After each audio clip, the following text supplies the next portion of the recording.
Hello दोस्तों, एक बार फिर से स्वागत है आपका मेरे YouTube चैनल हितो पहाड़ मेरे पहाड़ी पर। और मैं हूँ विजय प्रकाश कोठियाल। एक बार आपका पुनः हार्दिक स्वागत, अभिनंदन। आशा है आप स्वस्थ होंगे, मस्त होंगे और अपने अपने कामों में व्यस्त होंगे। तो दोस्तों, आज हम ब्लॉग बना रहे हैं अपने विद्यालय में और आज हमारे बीच में हैं करियर परामर्श और मार्गदर्शन के लिए राजकीय महाविद्यालय पाव की देवी से डॉक्टर गुंजन जैन जी हमारे बीच में हैं। तो वो हमारे बच्चों को करियर के विषय में परामर्श देंगी और अपना मार्गदर्शन देंगी, निर्देशित करेंगी बच्चों को। तो आशा है बच्चे उसका लाभ ले पाएंगे और हमारे विद्यालय के महक उठा है आंगन हमारा आपके आ जाने से, खुशियों का माहौल बन गया आपके आ जाने से। कार्यक्रम में चार चंद लग गए आपके आ जाने से और हमारी महफिल की शान बढ़ गई आपके आ जाने से।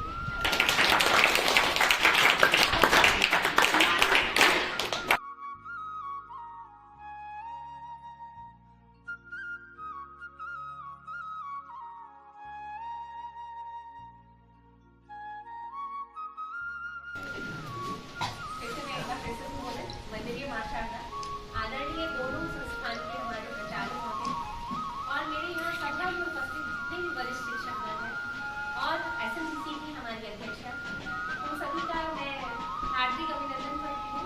और सर और मैडम ने जो बोला है मेरे बारे में वो बहुत अच्छा बोल दिया। मतलब वो उनका बड़प्पन है कि इतने ज़्यादा प्रशंसा करी, प्रशंसा की मैं हकदार हूँ। आप सभी मतलब परिवार है, इस परिवार को मैं बहुत बहुत धन्यवाद देना चाहूँगी कि इस परिवार विद्यालय परिवार में मुझे बुलाकर इतना सम्मान दे रहे हैं कि मेरे लिए शब्द नहीं है, मतलब शब्द मेरे लिए कम पड़ गए।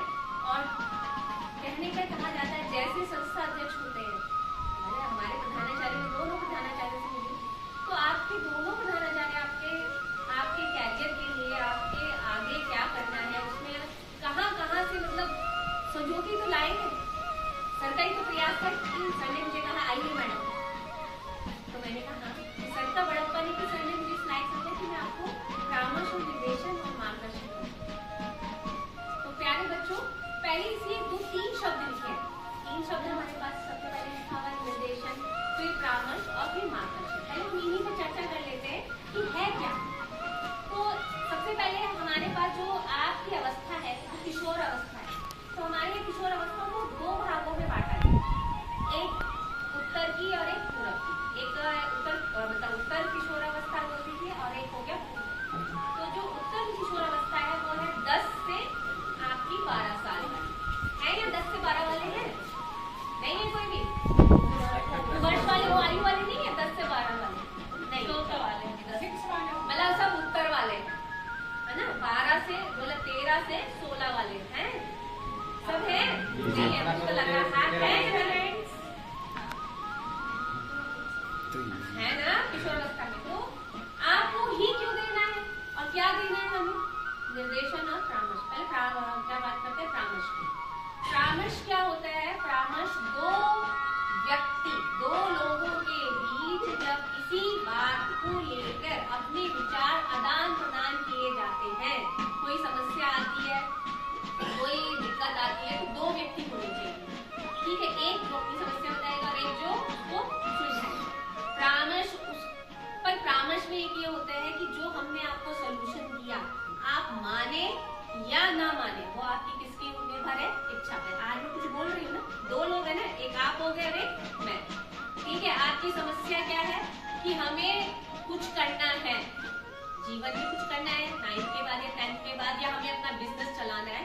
तो आप मुझसे क्या मांग रहे हैं? या सर ने मुझे क्या कहा, मैडम आइए और आप हमें परामर्श दीजिए। तो परामर्श की सबसे बड़ी विशेषता क्या होती है? 2 पक्ष होते हैं, एक बोलने वाला मतलब एक समझाएगा और एक अपनी समस्या को बताए। ये होता है परामर्श। समझ में? आप मेरी परामर्श माने या ना माने ये किस पर निर्भर है? इच्छा।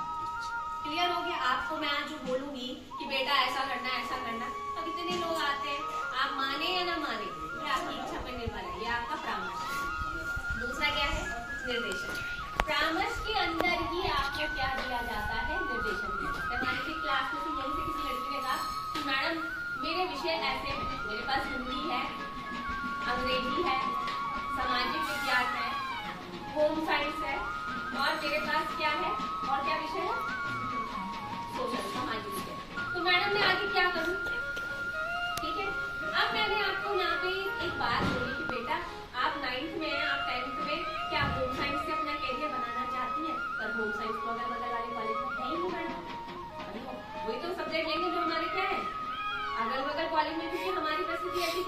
वाले बाहर तो जाने नहीं देंगे, जाने देंगे। फिर हम आपको सजेशन देंगे बेटा चलो होम साइंस नहीं है, तुम्हें प्रैक्टिकल सब्जेक्ट का ही है तो क्यों ना आप या तो ज्योग्राफी ले लो अगर आपको प्रैक्टिकल सब्जेक्ट लेना है, या राजनीति विज्ञान ले लो। अगर आप हमारा कहना मान लेते हैं या उस पंथ पे चलने लग जाते हैं तो उसे कहते हैं निर्देशन। समझ में आया? परामर्श क्या हुआ, बातचीत हुई, आपके को लगा सुझाव, आपको अच्छा लगा, आपने माना या ना माना वो आपकी इच्छा पर निर्भर हो गया, हमारा परामर्श। ठीक है। निर्देशन, जब आपने परामर्श के अंदर निर्देशन में आप पर्टिकुलर आए, आपने लगा कि नहीं मैडम हमें जो कह रही है वो बहुत सही कह रही है, हम मैडम की बात को क्या करेंगे, अपनाएंगे, वो हो गया हमारा निर्देशन। जब आप हमारा कहना मानेंगे तब वो क्या हुआ, निर्देशन। अब आता है मार्गदर्शन। अब मार्गदर्शन क्या होता है कि खाली टीचर से मार्गदर्शन नहीं मिला, देखिए एसएमडीसी की भी आएंगे हमारे पास अध्यक्षा आइए नहीं आइए, तो वो भी हमारे पेरेंट्स, हमारे टीचर, हमारे बड़ा भाई, समझ में, आस पड़ोस के हमारे पड़ोसी या कोई भी जो आपको अच्छा लगता है, जो आपका क्या है आदर्श, आप उसको उनसे भी बीच में क्या लेते हैं, अपने बारे में पूछते रहते हैं।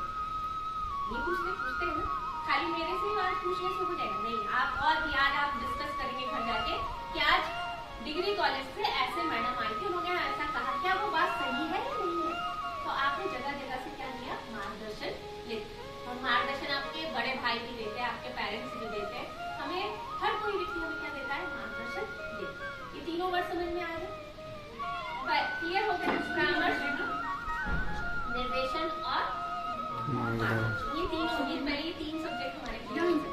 अब हम क्या करते हैं, आज जो मुझे बुलाए तीनों चीजों पर डिस्कशन करने के लिए बुलाया कि हम किस तरह से क्या कर सकते हैं। अगर आप मेरी अगर जर्नी सुनेंगे, हमारी अगर जर्नी सुनेंगे कि हमने किस तरह से किया, जैसे सर ने बताया कि हमारे विषय क्या है, जैसे कोई एक बच्चा कि किसको क्या विषय, लास्ट में बोलेगा क्या विषय बेटा,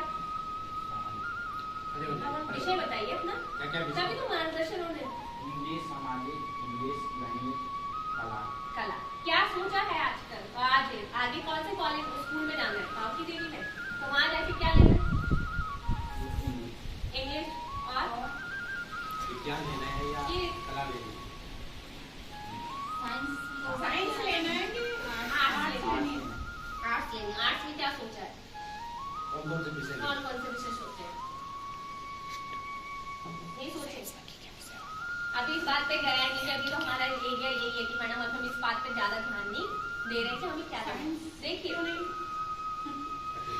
विषय की जो डर है या कभी हमें लगता है कि नहीं यार ये विषय, अब तो नई शिक्षा नीति आ गई है, कुछ सालों में आपको कोई साइंस नहीं रहेगा, कोई आर्ट्स नहीं रहेगा। जैसे डिग्री कॉलेज में कोई साइंस नहीं, कोई आर्ट्स नहीं है, क्योंकि जो आर्ट्स का बच्चा है वो साइंस का विषय भी पढ़ सकता है। मतलब अगर आपके पास आर्ट्स है उस समय तो आप, अगर आपको बायो में शौक है पर साइंस तो फिजिक्स केमिस्ट्री तो बहुत डर लगता है, भाई ये C2 E2 ये तो हमें समझ ही नहीं आते, पर हमें बायो बहुत अच्छी लगती है। जब बायो की मैडम हमें पढ़ाती है, सर पढ़ाते हैं हमें जीव विज्ञान वाला, क्योंकि इसमें मनुष्य के शरीर के बारे में बताया जाता है तो वो हमें अच्छा लगता है।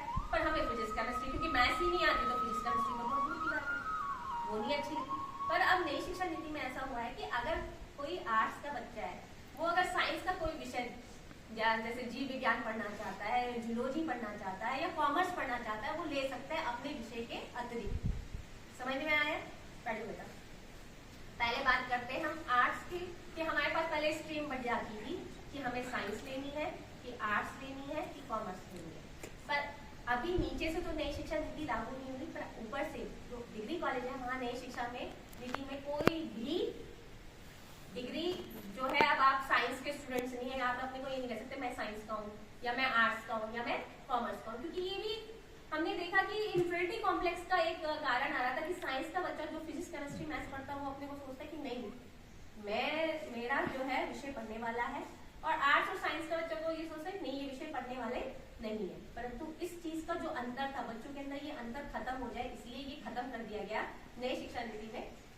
अब जो है अगर आपने 3 विषय आपने विज्ञान इंग्लिश ले लिया, हिंदी ले लिया और आपने हिस्ट्री ले ली, तो आप उसके साथ एक आपको या तो कॉमर्स में से एक सब्जेक्ट लो, नहीं तो किसमें से लेना पड़ेगा, साइंस में से एक सब्जेक्ट लेना पड़ेगा। ये डर तो आपको निकालना पड़ेगा। सब विषय एक दूसरे से क्या है, इंटरडिसिप्लिनरी है। कोई भी विषय ऐसा नहीं कह सकता मेरा विषय का दूसरे विषय के साथ कोई भी कनेक्शन नहीं है। हर विषय का एक दूसरे के साथ क्या कर दिया है, कनेक्टेड कर दिया गया है। इंग्लिश का पॉलिटिकल साइंस के साथ भी कनेक्ट कर दिया गया। अब ऐसा कोई है कि नहीं वो इंग्लिश वाला कहेंगे नहीं मैं तो लिटरेचर हूँ, हिंदी वाला कहे मैं तो लिटरेचर हूँ, हमारा तो विषय आपके विषयों से नहीं मेल खाता।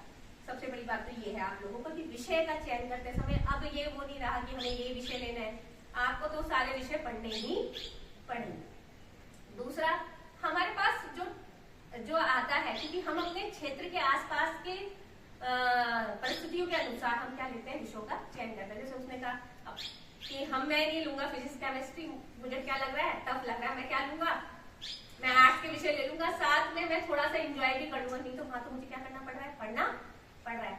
और उन विषयों में क्या है कि थोड़ा सा भी पढ़ा और शाम को पेपर दे दिया, पास मुझे हो गया। तो ऐसा नहीं है, मैंने कहा ना विषय आपका पीछा कभी नहीं छोड़ने वाले। वो विषय वहां नहीं पढ़े तो आप डिग्री कॉलेज में आके अगर आप कॉलेज करते हैं तो आपको करना पड़ेगा। दूसरा, अब जो हो गया टीचिंग की लाइन, हम कह रहे थे कि हमने बीएड कर लिया, अब क्या हो गया, टीचिंग का सिलेबस भी क्या हो गया, चेंज हो गया है।